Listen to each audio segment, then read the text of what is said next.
Vous ne croyez pas, Yves Rouquette, que le terme colonisation appliqué à l'Occitanie peut paraître excessif?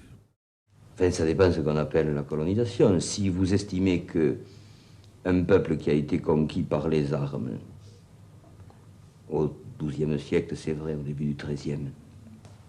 mais qui n'a pas cessé depuis lors de se battre,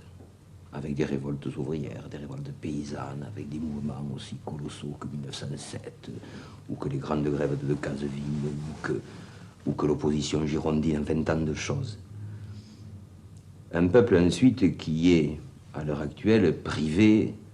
de tout droit d'expression dans sa langue, dans sa littérature. Deuxièmement, si vous voulez, ça c'est culturel, mais il y a tout le plan économique, il y a ces jeunes gens qui sont sans travail, il y a ces ouvriers qui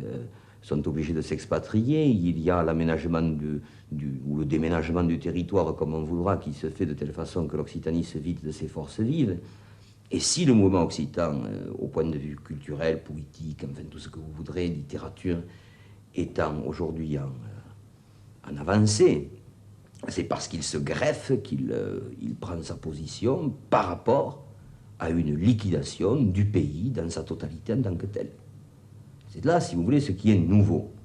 Et c'est nouveau depuis 62, lorsqu'à Decazeville, au moment de la grande grève des mineurs, mais nous, en tant qu'écrivains, nous avons compris que nous ne pouvions pas nous amuser toute notre vie, même s'il le fallait, même si c'était important, de parler de nos tourments de cœur, des petits oiseaux, des fleurs, enfin que nous ne pouvions pas aujourd'hui être Saint François d'Assise, qu'il fallait faire autre chose.